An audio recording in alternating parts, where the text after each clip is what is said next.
Hello, आप सभी कैसे हैं? आप सभी का हमारे यूट्यूब चैनल पर स्वागत है। अभी तक आपने वीडियो लाइक नहीं किया है तो वीडियो लाइक कर दीजिए और चैनल को सब्सक्राइब कर दीजिए।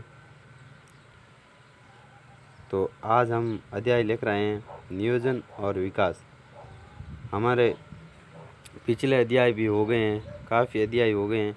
तो आपने वे अध्याय नहीं देखे हैं तो प्लीज़ देख लीजिए। लिंक वीडियो के डिस्क्रिप्शन में दे दूँगा, तो आप वो देख लेना। और आपको यदि नोट्स की पीडीएफ चाहिए तो आप टेलीग्राम चैनल को ज्वाइन कर लेना, जिससे कि आप नोट्स आसानी से डाउनलोड कर सकते हैं। तो लिंक वीडियो के डिस्क्रिप्शन में है, जाकर आप टेलीग्राम चैनल को अभी ज्वाइन कर लीजिए और वहाँ आपको पीडीएफ मिल जाएगी। तो अभी देखते हैं कौन कौन जुड़े हैं हमारे साथ। अभी तक काफ़ी जने आए हैं, क्लास अटेंड कर रहे हैं, तो थोड़ी देर रुकते हैं, कोई छूटना नहीं चाहिए बच्चा।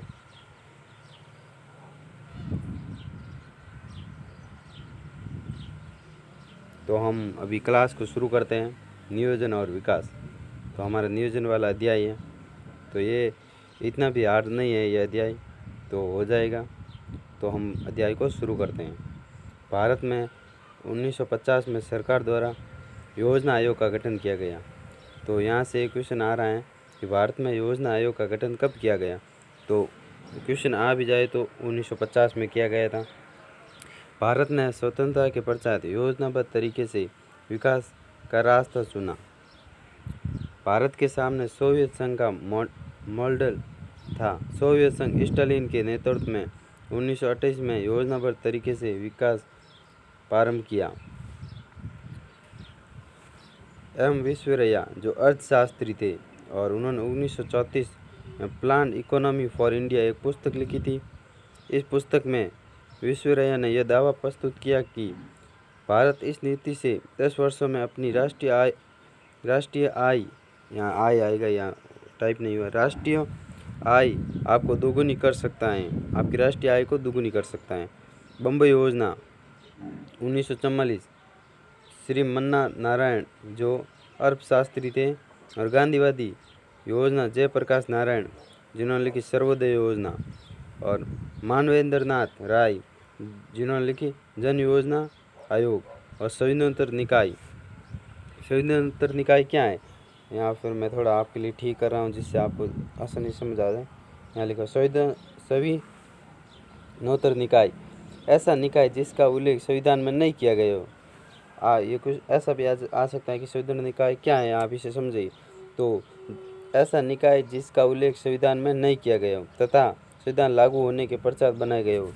संविधान लागू हुआ फिर बाद में बनाए गए हो। केंद्र सरकार द्वारा एक प्रस्ताव पारित कर 15 मार्च 1950 को योजना आयोग के गठन को स्वीकृति दी गई।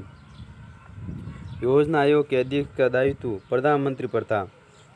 12 पंचवर्षीय योजना और आयोग के नेतृत्व में पूरी की गई। नोट: योजना आयोग एक पराशर्तीदास निकाय था। 13 अगस्त 2017 एनडीए सरकार जो वर्तमान में भी है, सरकार के प्रधानमंत्री नरेंद्र मोदी ने योजना आयोग की समाप्ति की घोषणा की। योजना आयोग के स्थान पर नीति आयोग स्थापित किया गया। तो यहाँ से भी क्वेश्चन आ सकता है, तो ये आप याद कर लेना। नियोजन क्या है, आखिर नियोजन क्या है? तो पहले आप ये समझ लें कि नियोजन से आप क्या समझ, नियोजन यानी सोच समझकर सही दिशा में उठाया गया प्रथम कदम ही नियोजन है। जब भी हम कोई काम शुरू करते हैं तो पहले हम उस काम के लिए पहले आपको यानी शेड्यूल बनाना होगा, फिर आपको टाइम टेबल करना होगा और कौन सा काम करना है कौन सा नहीं करना है, पहले से योजना बना दे तो उसे हम नियोजन कहते हैं। नियोजन के बिना हम कोई काम नहीं कर सकते। ऐसा है कि नियोजन के बिना कोई काम करना मुश्किल है। हो तो सकता है लेकिन मुश्किल है, मुझे नहीं लगता हो सकता है। नियोजन क्यों? संसाधनों का समुचित उपयोग करते हुए अपव्यय को रोकना तथा राष्ट्रीय आय में वृद्धि। प्रत्येक राष्ट्र अपने संसाधन, खनिज भंडार, खेत, उद्योग, जलवायु, मनुष्यों, जीव जंतु इत्यादि का सर्वोत्तम उपयोग के नियोजन करते हैं। दूसरा है बेरोजगारी दूर कर रोजगार को बढ़ावा देना। नियोजन क्यों आवश्यक है ये बता रहा हूँ मैं आपको। या फिर ऐसा भी क्वेश्चन आ सकता है, नियोजन क्यों आवश्यक है, इसके लिए आप कोई दो प्रकार बताइए क्यों आवश्यक है। तो यहाँ से आप कोई भी लिख सकते हैं, आप काफ़ी दिए हुए हैं।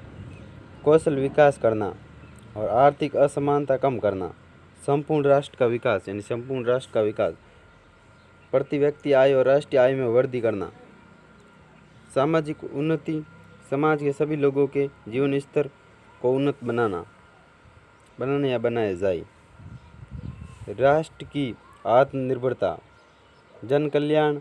भारत में नियोजन के लक्षण। भारत एक संघात्मक देश है, जो पहले हमने पढ़ा था, हमने परसों पढ़ा था एक अध्याय, उसमें दिया हुआ है संघात्मक क्या है, वो आप अध्याय नहीं देखा है प्लीज़ देख लेना जाकर। भारत का विकास केंद्र व राज्य के आपसी सहयोग पर निर्भर करता है। इसी उद्देश्य से योजना आयोग के साथ राष्ट्रीय विकास तथा अंतर्राज्यीय परिषद का गठन किया गया। अच्छा नियोजन राष्ट्रीय समृद्धि का प्रतीक। अच्छा नियोजन किसी भी देश की समृद्धि का प्रतीक होता है। अच्छा नियोजन देश की समृद्धि का प्रतीक होता है। भारत में नियोजन को इसी दृष्टिकोण से अपनाया गया। प्रारंभ में योजना आयोग के माध्यम से विकास के मॉडल को अपनाया गया तथा वर्तमान में नीति आयोग को अपनाया गया है, यह आप ध्यान रखना, जिसके माध्यम से आधुनिक विकास प्रक्रिया की ओर कदम बढ़ाया गया है। तो अच्छे नियोजन के लिए हमें क्या करना चाहिए, उपलब्ध साधनों का सर्वोत्तर प्रयोग, जो उपलब्ध हमारे पास साधन है उसका सर्वोत्तर प्रयोग करें हम। औद्योगिक विकास, कृषि व पशुपालन का समांतर विकास, कौशल विकास, बौद्धिक संपदा का उपयोग, शिक्षा का आधुनिकीकरण, नौकरशाही में पारदर्शिता, विज्ञान व तकनीक का विकास और शोध का विकास। काफ़ी जने के कमेंट आ रहे हैं कि सर हम ये नोट्स कहाँ से डाउनलोड करें। तो मैंने आपको हर वीडियो में बता रखा है कि आप टेलीग्राम चैनल को ज्वाइन कर लीजिए, वहाँ से आपको नोट्स मिल जाएंगे। तो मैंने कई बच्चों को कह दिया है, फिर भी कई बच्चे कमेंट कर रहे हैं कि सर नोट्स कहाँ मिलेंगे। काफ़ी वीडियो में कमेंट आए थे, मैंने देखे थे। तो प्लीज़ आप टेलीग्राम चैनल को ज्वाइन कर लीजिए और जो भी क्लास चल रही है उस क्लास को पूरा देखिए, जिससे भी आपको समझ आ रहा है और मैं कोई भी इम्पोर्टेंट बात कह रहा हूँ तो वो भी आपको समझ में आ जाए और सुनाई दे।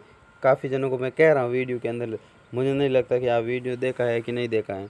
तो प्लीज़ टेलीग्राम चैनल को ज्वाइन कर लिया। यदि आपने टेलीग्राम की आईडी नहीं बना रखी है तो प्लीज़ बना दीजिए, जिससे आपकी नोट्स उपलब्ध होने में आसानी रहे। नियोजन विकास से संबंध।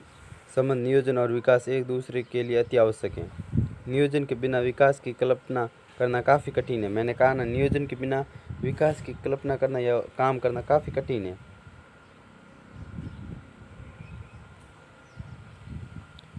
भारत में नियोजन के माध्यम विकास करते हुए एक गरीब, अशिक्षित व बेरोजगार राष्ट्र से अपने आप को विश्व की प्रमुख अर्थव्यवस्था की श्रेणी में लाकर खड़ा कर दिया है।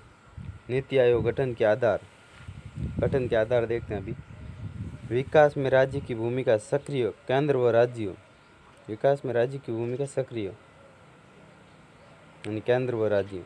बौद्धिक संपदा का समुचित दोहन, केंद्र राज्य का साझा मंच। केंद्र और राज्य का साझा मंच यानी दोनों आपस में बात कर सकते हैं, दोनों आपस में मिलकर विकास कर सकते हैं, दोनों अपने साझा मंच कर सकते। उद्देश्य, अब इसी के उद्देश्य देख लेते हैं।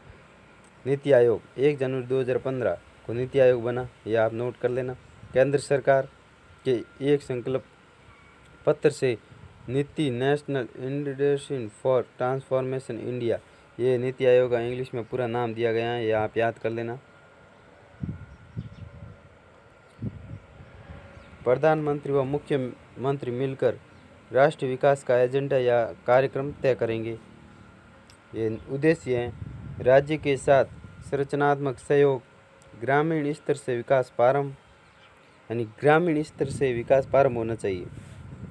आर्थिक कार्यनीति और राष्ट्रीय कार्यनीति को शामिल करना, वंचित वर्गों पर विशेष ध्यान देना और गरीब और पिछड़े और दलित, इन पर भी ज़्यादा ध्यान देना। जो भी वंचित वर्ग है उन पर ज़्यादा ध्यान देना। नीतियों की निरंतर समीक्षा, यानी जो भी नीतियाँ बनाई गई है, जो भी कानून बनाए गए हैं, उनकी निरंतर समीक्षा होनी चाहिए और आवश्यकता पड़ने पर उनमें संशोधन भी होना चाहिए। बुद्धिजीवी तथा विभिन्न संस्थाओं को विकास प्रक्रिया में शामिल करना, अंतर क्षेत्रीय व अंतर विभागों का साझा मंच, अनुसंधान व अध्ययन पर बल। नीति आयोग, जिसके वर्तमान के अध्यक्ष हैं नीति आयोग के वर्तमान में नरेंद्र मोदी।